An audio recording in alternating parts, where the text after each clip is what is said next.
நம பார்வதீபதையே ஹர மகாதேவா. ஞானமே வடிவாகிய ஞானமாட்ராஸ் பெருமான் திருவருளையும் சித்தாந்த சைவத்தின் ஆதி பரமாச்சாரியார் ஸ்ரீ மெய்கண்ட தேசிக உத்தமருடைய குருவர்களையும் திருக்கைலாய பரம்பரை மெய்கண்ட சந்தானம் திருவாவூடுதுறை ஆதீனம் ஸ்ரீலஸ்ரீ 24வது குருமகா சன்னிதானம் அவர்களுடைய குருவர்களையும் அடியேன் முதற்கண் முக்கரணங்களால் வணங்குகிறேன். பட்டத்தாருடைய வரலாறு நம்ம எல்லாருக்கும் தெரிஞ்சது தான். சோழ ராஜாவுக்கே ஏதாவது பணத்தட்டுப்பாடு வந்தால் பட்டினத்தார்கிட்ட தான் வந்து கேட்பாராம். அவரும் கடனாக கொடுத்து உதவுவாராம். அவ்வளவு பெரிய செல்வந்தர். குபேரனே பட்டினத்தாராக பிறந்தார்னு ஒரு செவி வழி செய்தியும் சொல்லப்படுது. அப்படிப்பட்ட பட்டினத்தார் குபேரனுக்கு நிகரான செல்வத்தையும் அருந்ததி போன்ற கற்பிற்சிறந்த மனைவியையும் காமனை போன்ற கட்டடகுடைய உடலையும் நிலையில்ல இதெல்லாம் துன்பத்துக்கு ஏதுவாகும்னு கருதி அதில் ஒரு சிறிது அளவு கூட பற்று இல்லாமல் முழுசாக திறந்துட்டு வந்துட்டார். அதனால தான் பாரனைத்தும் பொய்யனவே பட்டினத்து பிள்ளையை போல் ஆறும் துறக்கை அரிதரிது நேரே மனத்துறவும் அப்படியே மானா அவற்றில் உனக்கு இசைந்தவாறு ஒன்றேயோர்னு தவராஜசிங்கமான தாய்மானசாமிகள் தெரிவிக்கிறார். இன்னொரு பாட்டில் ஓட்டுடன் பற்றின்றி உலகை துறந்த செல்வ பட்டினத்தார் பத்தரகிரி பண்புணர்வதென்னாளோன்னு குருவணக்க பாடல்கள்லையும் நமக்கு தெரிவிக்கிறார். அப்படி துறந்த பட்டினத்தாரின் அம்மா தன்னுடைய உயிர் போகும் வரையில் இந்த ஊர் எல்லையை தாண்டக்கூடாதுன்னு கேட்டுக்கிட்டாங்களாம். அதனால அந்த ஊர் பிள்ளையார் கோயிலில் அவர் தங்கி இருக்கார். பட்டினத்து செட்டி பரதேசி ஆனாண்டின்னு ஒரு தெருவழி பாடகி பாடுறதை கேட்ட ராஜா உடனே கிளம்பி நேர பட்டினத்தாரை பார்க்கறதுக்கு அந்த பிள்ளையார் கோயிலுக்கே வந்துட்டார். வந்த உடனே அவரும் என்னென்னமோ கேள்விகள் எல்லாம் கேட்குறாரு. பட்டினத்தார் எந்த பதிலுமே சொல்லலை. இப்போ கடைசியா எரிச்சல் அடைஞ்ச ராஜா இதனால் நீர் கண்ட பலன் என்ன அப்படின்னு கேட்கும்போது பட்டினத்தார் சொன்னாராம், நீர் நிற்க நான் இருக்கேன்னாராம். எவ்வளவு பெரிய ஆளாக இருந்தாலும் சரி, அறிவிலையோ செல்வத்திலேயோ வேற எதில் பெரிய ஆளாக இருந்தாலும் ராஜா வந்தால் எந்திரிச்சு நின்று தானே பதில் சொல்லணும். இப்போ ராஜாதி ராஜா இந்த உலக அனைத்துக்கும் ராஜாவான சிவபெருமானுக்கு அடியவராக அவர் ஆயிட்டதுனால இந்த ராஜாவினுடைய நாட்டு எல்லையை அவர் கடந்து போயிட்டார். நாமார்க்கும் குடியெல்லோம் என்னும் அப்பர் பெருமானின் வாக்கும் இங்க நினைவு கூறத்தக்கது. இனி இவர்கிட்ட பேசி பிரயோஜனம் இல்லைன்னு ராஜாவும் கிளம்பி போயிட்டார். கொஞ்ச நேரம் கழிச்சு சோர்வு காரணமா பட்டினத்தார் வயல் வரப்புல தலை வச்சு படுத்திருக்கும் போது நடந்ததெல்லாம் நினைச்சு பார்த்தார்.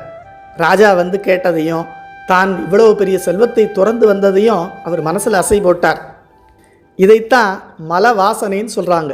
ஆணவ மலம் போன பின்பும் ஆணவ மல வாசனை இருக்கும். அது பாட்டுக்கு இருந்துட்டு போட்டுமே, என்ன பிரச்சனைன்னு கேட்குறீங்களா?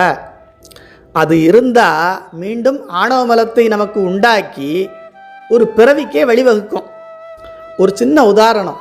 மழையில் நனைஞ்ச ஒருத்தர் மழை ஓயும் வரைக்கும் ஒரு மரத்தடியில் நிற்போன்னு நின்னார். மழையும் விட்டுட்டு சரி கிளம்பலான்னு நினைக்கும் போது காற்றடிச்சு அந்த மரம் அசைஞ்சதால் இலைகளில் இருந்த தண்ணீரெல்லாம் அவர் மேலே சாரல் போல தெரித்தது. ரொம்ப எரிச்சல் அடைஞ்சார். நல்லா யோசிச்சு பாருங்க, மழையில் நனையும் போது கூட இவ்வளவு எரிச்சல் படலை. ஆனால் மழை விட்டதுக்கு அப்புறம் அந்த இலையில் இருக்க கொஞ்சம் தண்ணீர் அப்படி சாரல் போல தெரிச்சதுக்கு இவ்வளோ எரிச்சல் பட்டாருன்னா இப்போ புரியுதா? மலத்தை விட மல வாசனையின் தாக்கம் ரொம்ப அதிகமாக இருக்கும். இதெல்லாம் வெளியில் இருக்கவங்களுக்கு வேணா தெரியாமல் இருக்கலாம், ஆனால் உயிர்க்குயிராக இருக்கக்கூடிய இறைவனுக்கு தெரியுமே. பட்டினத்தாரினுடைய இந்த மனக்கலக்கத்தை சாமி புரிஞ்சுக்கிட்டு அதையும் நீக்கி அவரை முழு துறவியாக ஆக்கணும்னு முடிவு பண்ணார். உடனே பட்டினத்தார் படுத்திருந்த இடத்துக்கு 2 பெண்களை தண்ணி எடுக்கிற மாதிரி அனுப்பிச்சு விட்டார். ஒருத்தி ரமா, இன்னொருத்தி கமா. அதில் ரமாங்கிறவ லட்சுமி, கமாங்கிறவ சரஸ்வதி. இந்த 2 பேரும் பட்டினத்தார் காதில் விழுற மாதிரி பேசிட்டு போனாங்க. போகும்போது ரமா கமாட்ட சொன்னால், பாத்தியாடி இவர் தான் பட்டினத்தார், பெரிய செல்வந்தர், குபேரனுக்கு நிகராக செல்வம் வச்சுருந்தாரு, ராஜாவுக்கே கடன் கொடுப்பாராம். இப்போ எல்லாத்தையும் விட்டுட்டு எப்படி வயலில் வந்து படுத்திருக்காரு பத்தியா, இதெல்லாம் துறவு அப்படின்னு சொன்னான். உடனே கமா சொன்னால், ஆமாம் என்ன பெரிய திறந்துட்டாரு, இன்னும் தலைக்கு உயரம் வச்சு படுக்கணுங்கிற அந்த நினப்பு போல பத்தியா, இன்னும் உடல் சுகம் இவருக்கு விட்டு போலையேன்னு சொன்னாலாம். இதை கேட்ட உடனே பட்டினத்தார் யோசிச்சார்.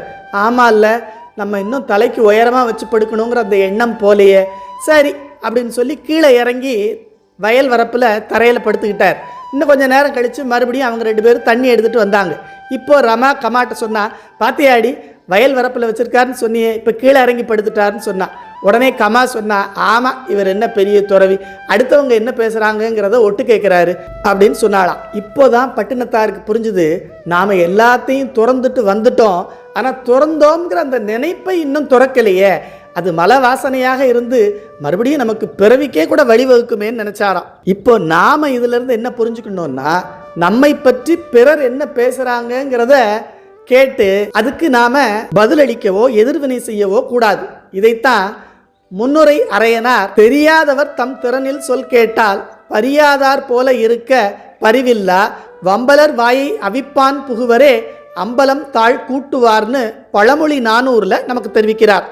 அதாவது தம்மை பற்றி மற்றவங்க பேசுறது சரியோ தவறோ உண்மையோ பொய்யோ என்ன ஆனாலும் சரி, அதை நேரடியாக நாம் கேட்கவே நேர்ந்தாலும் அதனால் எந்த பாதிப்பும் அடையக்கூடாது. அதை தாண்டி போயிடணும். அதை விட்டுட்டு அவங்க மேலே கோவப்படுறதோ வருத்தப்படுறதோ இல்லை பழி வாங்கணும்னு நினச்சி அதற்கான செயல்களை செய்கிறதோ இல்லை அதை மனசில் நினைக்கிறது கூட கூடாது. அப்படி நினச்சா அது ஊருக்கு நடுவில் இருக்கக்கூடிய ஒரு பெரிய மைதானம், அதில் எல்லாரும் போய் விளையாடுவாங்க, தங்கி இருப்பாங்க, அவங்க உபயோகப்படுத்துவாங்க. அதை ஒரு பூட்டு போட்டு பூட்டிடலான்னு யாராவது நினைச்சா முடியுமா? இதை பற்றி அதுபோல் ஆகுங்கிறார். நம்முடைய ஆதீனத்தின் 23வது வட்டத்தில் இருந்த ஸ்ரீ சிவபிரகாச தேசிக மூர்த்திகள் அடியேனிடம் பேசும்போது, உன்னை பற்றி யாராவது ஏதாவது சொன்னாங்கன்னா நீ அவங்கள்ட்ட பதிலுக்கு போய் சண்டை போடவோ அவங்கக்கிட்ட கோவப்படவோ நீ அவங்ககிட்ட நிரூபிக்கணும்னு கூட நினைக்க கூடாது. அதை கடந்து போயிடணும். ஊரார் உலகம் பழிக்கும் ஒரு காரியத்தை பண்ணக்கூடாது. அப்படி பண்ணுனா யாருக்கு தெரியுதோ இல்லையோ உள்ளுக்குள்ளே இருக்கிற கடவுளுக்கு தெரிஞ்சிடும். அவருக்கு பயந்து உண்மைக்கு புறம்பான செயல்களை, ஒழுக்கத்துக்கு புறம்பான செயல்களை எப்பவுமே செய்யக்கூடாது. அப்படி இருக்கும் பட்சத்திலையும் யாராவது உன்னை பற்றி விமர்சனம் பண்ணாங்கன்னா அதுக்கு எதிர்வினை ஆற்றாமல் அதை கடந்து போயிடணும்.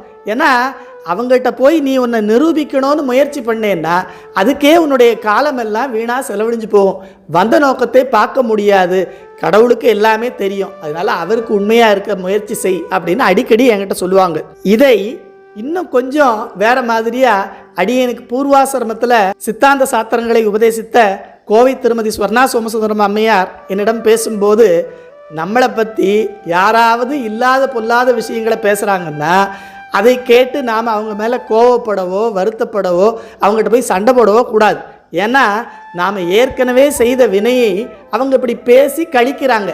அதை பார்க்கும்போது அடப்பாவி யார் பெற்ற பிள்ளையோ தெரியல, இப்படி ஏன் பாவத்தில் விழுந்துட்டியடா, என்னுடைய வினையை கழிக்கிற நீன்னு சொல்லி அவங்க மேலே நமக்கு பரிதாபமோ இரக்கமும் தான் வரணும். ஏன்னா இப்படி பேசுவதால் அவர்களுக்கு வினை ஏறி அவங்க அதை கழிப்பதற்கு ஒரு பிறவி எடுக்கணும். இப்போ அவங்க நம்ம வினையை கழிக்க நமக்கு உதவி செஞ்சுக்கிட்டு இருக்காங்க. அதனால் அவங்க மேலே பரிதாபப்பட்டு, கடவுளே இந்த உயிர் இப்படி மாட்டிக்கிச்சே, இதிலிருந்து காப்பாற்று, இதுக்கு நல்ல புத்தியை கொடுத்து இது மறுபடியும் ஒரு பாவத்தை செய்து அடுத்த ஒரு பிறவியில் கஷ்டப்படாமல் இருக்கிறதுக்கு அதுக்கு ஒரு வழி பண்ணுன்னு சொல்லி தான் கடவுள்கிட்ட வேண்டிக்கணும்னு சொல்லுவாங்க. எவ்வளவு பெரிய நிலை! நம்முடைய குருநாதர்லாம் நமக்கு எப்படியெல்லாம் உணர்த்திருக்காங்க பார்த்தீங்களா? அதனால நம்மை பற்றி பிறர் என்ன பேசுகிறார் என்பதை கேட்பதும் அதை பிறர் சொல்ல கேட்டு தெரிந்து கொள்வதும் எப்பவுமே நம்முடைய முன்னேற்றத்துக்கு அது ஒரு தடையாகத்தான் அமையும். ஊரார் பழிக்கும் செயலை ஒருபோதும் செய்யக்கூடாது. அதே சமயத்தில் நாம் உண்மையாக இருக்கும் பட்சத்தில் பிறர் நம்மை பற்றி பேசினா அதை பற்றி நாம் கவலைப்பட வேண்டிய அவசியம் இல்லை. அதை கடந்து போகணும். இதுதான் உண்மையான துறவு. அதில் உடல் துறவு உள்ளத்துறவுன்னு ரெண்டும் இருக்குது. இந்த ரெண்டுக்கும் இலக்கணமாக திகழ்ந்தவர் நம்முடைய பட்டினத்து சுவாமிகள். பட்டினத்தார் நெடுநாட்கள் தங்கியிருந்து ஞானம் பெற்ற திருவிடைமருதூர் மகாலிங்க சுவாமி திருக்கோயிலில் கிழக்கு ராஜகோபுரத்தின் நுழைவாயிலில் அமைந்திருக்கும் அவருடைய திருவுருவச் சிலைக்கு வருகிற ஜூலை மாதம் 29ஆம் தேதி திருக்கைலாய பரம்பரை மெய்கண்ட சந்தானம் திருவாவடுதுறை ஆதீனம் ஸ்ரீ 24வது குருமகா சன்னிதானம் அவருடைய திருவிழப்பாங்கின் வண்ணம் ஆடி உத்தராடத்தன்று குருபூசை விழா சிறப்பாக நடைபெற இருக்கிறது. அந்த நேரத்தில் நாம் எல்லாரும் அதில் கலந்து கொண்டு பட்டினத்து சுவாமியின் குருவருடும் மகாலிங்க சுவாமியின் திருவருடும் முழுமையாக கிடைக்க வேண்டுவோம். சிவா திருச்சிற்றம்பலம். நம பார்வதீவதை. அரர மகாதேவா.